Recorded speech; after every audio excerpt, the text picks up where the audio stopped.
Friends, today we are going to learn a very important part of the grammar, and that is tense.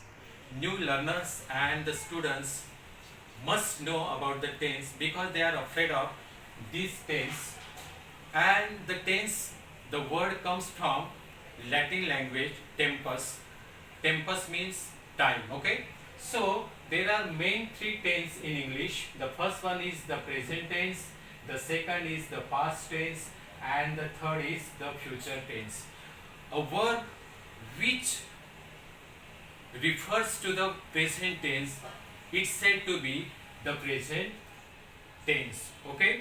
The word which refers to the past time, it's said to be the past tense, and the word which refers to the future time, it is said to be in the future tense. So today we are going to learn the four forms of the present tense. The present tense has four forms. The first one is the simple present tense. When do we use the simple present tense?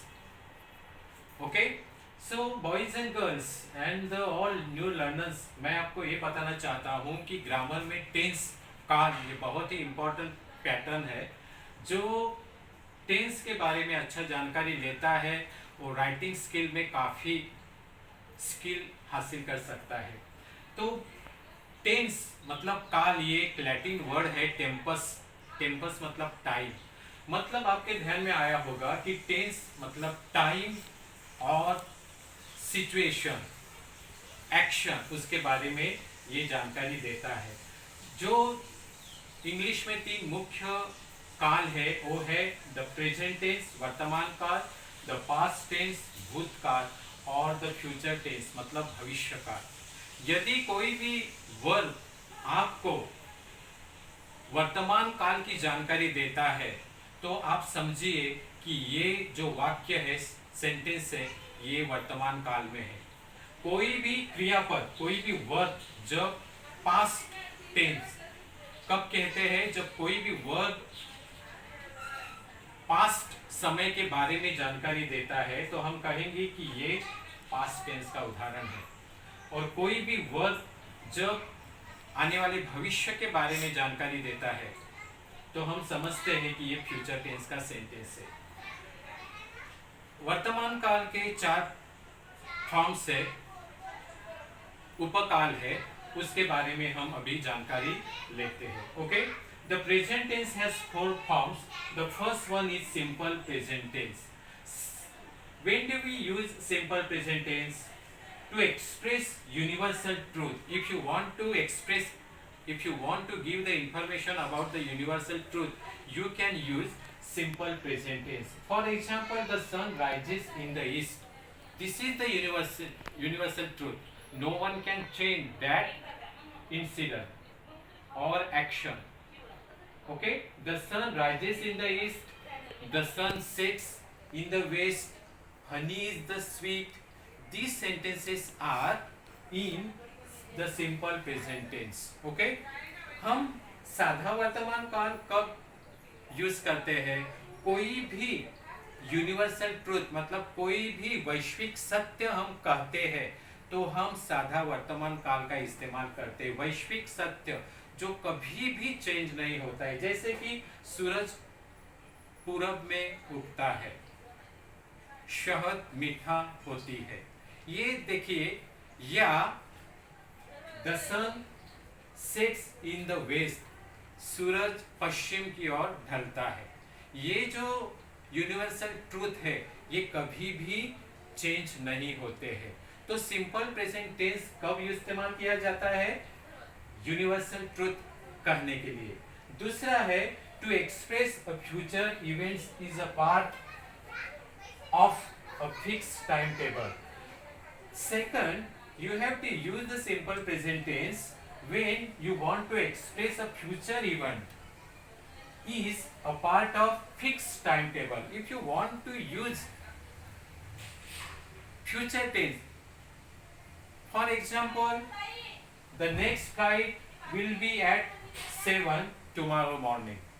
You can use instead of that sentence, the next flight is at 7 tomorrow morning, because you have given the fixed timetable 7 tomorrow morning. It is the fixed timetable.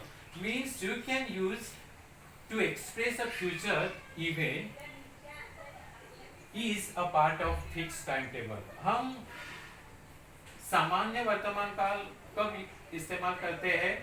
कभी भी future की होने वाली घटना वार्ता यदि वहाँ fix time दिया जाता है तो हम सीधा या सिंपल प्रेजेंट टेंस सामान्य वर्तमान काल इस्तेमाल कर सकते हैं। जैसे कि यहाँ एक एग्जांपल दिया है, the next flight is at 7 tomorrow morning, मतलब कल सुबह एग्जैक्ट 7 बजे फ्लाइट है। तो इस तरह का जब हम इस्तेमाल करते हैं तो सिंपल प्रेजेंट टेंस आप यूज कर सकते हैं। Then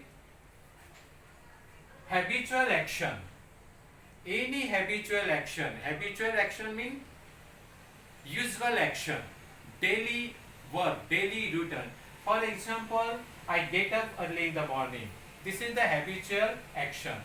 Seema writes a poem every day. That is the habitual action. Okay? So, today we have learned two forms of simple present tense. The first one is simple present tense and the second is going to learn present continuous tense. Okay? Present continuous tense.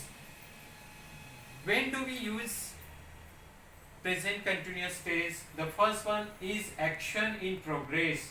If you want to give the information about the action which is going on, which is in progress. For example, I am writing a letter. The action is still going on. It is not stopped. Okay, I am writing a letter. She is watching a film. My mother is cutting some vegetables. Means the action is in progress. It is still going on. Okay. Second, future reference. When you want to give future reference, you have to use present continuous tense. For example, he is leaving on Friday. Okay, it is the future reference. He is leaving on Friday means on Friday, next Friday, he will leave.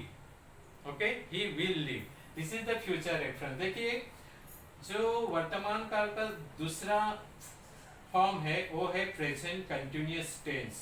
Present continuous tense मतलब जो क्रिया है वो चालू है, चालू वर्तमान काल। यहाँ जो क्रिया है वो स्टिल अभी तक चालू रहती है, मतलब उसमें ब्रेक नहीं है। जैसे कि मैंने एग्जांपल दिया है एक्शन इन प्रोग्रेस, कोई भी एक्शन प्रोग्रेस में रहती है, चालू रहती है तो हम प्रेजेंट कंटिन्यूअस टेंस का इस्तेमाल करते हैं। I am writing a letter, मैं खत लिख रहा हूँ, अभी तक वो क्रिया चालू है, बराबर।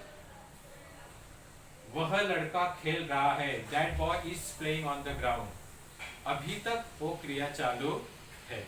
Okay, now second future reference, भविष्य का कोई रेफरेंस देना है तो प्रेजेंट कंटिन्यूअस टेंस का इस्तेमाल किया जाता है।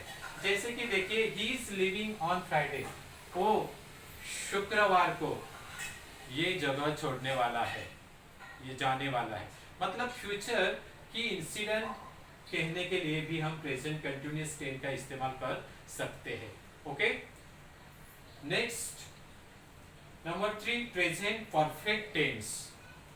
Okay, when do we use present perfect tense? Action just over. When we have done any action just over, that is the bell has rung just now. The bell has rung just now. I have eaten some apples just now. The action is just over. If you want to use present perfect tense, remember when to use that present perfect tense? Action just over. When any action has just over, you can use present perfect tense. For example, the bell has rung just now, and you have to use the third form of verb. Okay, present form, past tense and past participle. Okay, Ring, rang, rung. Rung is the past participle. She has eaten some food just now. You have to use present perfect tense. Second, continued action from the past to the present. Okay, continued action from the past to the present. For example, I have known him for a long time means continued action from the past to the present. Okay, you can use the present perfect tense. I have known him for a long time. देखिए जो तीसरा form है present tense का वो है present perfect tense. पूर्ण वर्तमान काल हिंदी में कहते हैं पूर्ण वर्तमान काल. मतलब वर्तमान काल में एक क्रिया पूरी हुई है. ओके, कब ये हम इस्तेमाल करते हैं तो कोई भी क्रिया वर्तमान काल में अभी खत्म हो गए ये दिखाने के लिए प्रेजेंट परफेक्ट टेंस का इस्तेमाल किया जाता है. जैसे कि the bell has rung just now, अभी बेल बज गई है. I have eaten some apple just now, मैंने अभी कुछ सेब खाए हैं. मतलब प्रेजेंट में ये क्रिया पूरी हुई है. दूसरा हम कब इस्तेमाल करते हैं continued action from the past to the present. कोई भी कंटिन्यूड एक्शन रहती है पास्ट से अभी प्रेजेंट तक ये दिखाने के लिए. जैसे कि आई have known him for a long time, मैं उसे कब से जानता हूं. मैं उसे कब से जानता हूं मतलब पास्ट से लेकर प्रेजेंट तक कोई इंसिडेंट दिखाना है, एक्शन दिखाना है तो हम प्रेजेंट परफेक्ट टेंस का इस्तेमाल कर सकते हैं. और number 3, action over effect exist. Action over effect exist. For example, I have cut my finger and it is bleeding now. कोई भी एक्शन ओवर होती है और उसका नतीजा अभी शुरू हो रहा है ये दिखाने के लिए आप प्रेजेंट परफेक्ट टेंस का इस्तेमाल कर सकते हैं. जैसे कि मेरी उंगली मैंने अभी काट दी है और and it is bleeding now, और उससे खून बह रहा है. मैंने मेरी उंगली काट दी है और उसका इफेक्ट क्या है and it is bleeding now मतलब अभी उससे खून बह रहा है. तो ऐसे एक्शन ओवर इफेक्ट एग्जिस्ट के लिए हम प्रेजेंट परफेक्ट टेंस का इस्तेमाल करते हैं. और the present tense, simple present tense का जो लास्ट फॉर्म है वो है present perfect continuous tense. Boys, girls and all the new listener, it is very important to learn about the present perfect continuous tense. When do you use this kind of tense? Action which began at some time in the past and is still continuing. See here, if you want to tell about the action which is began at some time and now in the past and it is now still continue. मतलब क्या, कोई भी action past कुछ समय से पहले हो चुकी थी और अभी भी ये एक्शन चालू है, शुरू है, ये दिखाने के लिए प्रेजेंट परफेक्ट कंटिन्यूअस टेंस का इस्तेमाल करते हैं. उसके एग्जांपल से आप काफी अच्छी तरह से समझ जाओगे. They have been playing since 4 o'clock. मतलब उन्होंने खेल 4 घंटे पहले शुरू किया था और अभी भी वो खेल रहे हैं. इस तरह के जो सेंटेंसेस रहते हैं उनके लिए प्रेजेंट परफेक्ट कंटिन्यूअस टेंस का इस्तेमाल किया जाता है. ओके, पूर्ण चालू वर्तमान काल. पूर्ण चालू वर्तमान काल जैसे हम हिंदी में कहेंगे. सेकंड है we came to Mumbai in 2005 and are still living here. हम बंबई में 2005 में आए थे और अभी भी हम यहाँ हैं. मतलब देखिए एक्शन जो है वो पास्ट में शुरू हुई थी और अभी भी चालू है. हम बंबई में 2005 में आए थे और अभी भी हम बंबई में रहते हैं. इस तरह का जो सेंटेंसेस है वो प्रेजेंट परफेक्ट कंटिन्यूस टेंस के है। तो friends, I have given about the present tense and its four forms. In my next part, I will tell about the past tense and its forms. Till you have to subscribe my channel. Okay, thank you very much.